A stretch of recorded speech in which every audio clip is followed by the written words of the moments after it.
This week's movie is everything you could want from an 80s action movie released in the 90s. It's Dark Angel, otherwise known as I Come in Peace in the US, which is a 1990 American science fiction action film directed by Craig R. Baxley. This is the kind of flick that just doesn't get made anymore, and the world is way worse off for it. A pure action plot so entertainingly dumb, they just credit the antagonist as Bad Alien, that they don't half make up for lack of narrative smarts with glorious explosions. There are two plot threads here. First, we follow Dolph Lundgren as Detective Kane, who is fighting a losing battle against the amusingly called gang of white-collar drug dealers, the White Boys, who are flooding the streets with heroin. Whilst Dolph is off roundhouse kicking a street punk in the face, a stunt that actually knocked the actor receiving it clean out, seeing as he missed his mark, the White Boys kill his partner and he's teamed up with straight-laced FBI agent Special Agent Smith, who is Barry Benben. So the first of the two plot threads is a very formulaic buddy cop one, with Lundgren being a rule-breaking cop who kicks ass first and asks questions third, being teamed up with a stick-up-his-ass FBI agent who does everything by the book.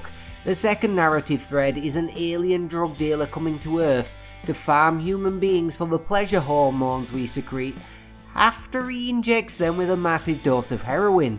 He is also being chased by a guy credited as Good Alien, who is an alien space cop chasing him across the galaxy. It is this second thread that makes this movie so goddamned entertaining. Bad Alien has a really cool compact disc-like weapon that he fires out of his arm. I'm basically still 14 at heart, and this shit is cool and kinda reminds me of something the Predator would use, and I'm always down for that.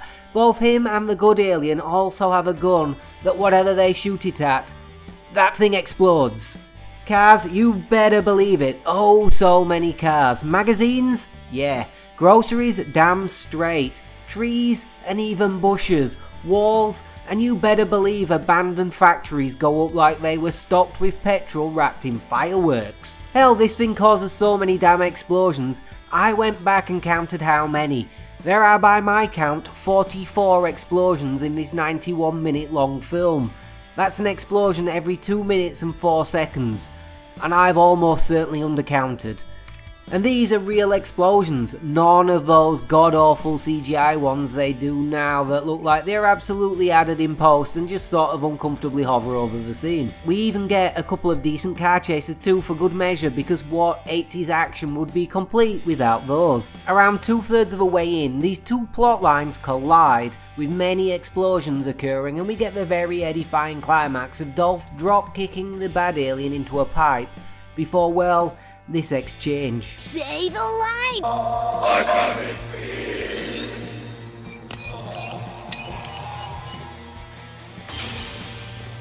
And you go in pieces, asshole. Yay!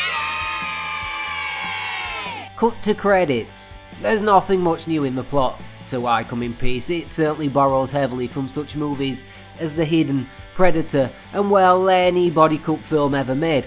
But that doesn't really matter because it is just a really big, dumb, entertaining 80s action flick, and there is nothing wrong with that. It even has one of my other personal faves on show here, the 80s penchant for lighting every scene in red and purple neon in an almost naturalistic way, seemingly only using the natural light provided by the set location, and it's one I wish more films did now because it looks so good.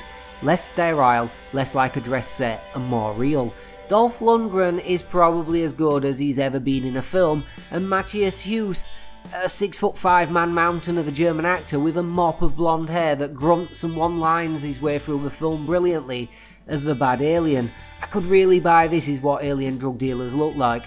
I've also described this as an 80s action flick throughout, even though technically it is a 90s one, and that is due to the fact it has a very mid-80s feel to it. Which is no accident, as this started out life as Lethal Contact in 1984 as a spec script, languishing in limbo until 1990, before finally getting made and released in Europe as Dark Angel, but having the title changed to I Come in Peace in a delayed release in the US, as two films called Dark Angel already existed. There have been a few attempts throughout the 90s to make a sequel, with a new cast of characters but a similar sort of premise. Bad alien comes to Earth, but this time the Earth cop buddy cops with the good alien. Sadly, funding for the budget has always been lacking, or non-existent, so it's never happened. Someone, please, I am begging you, make this happen.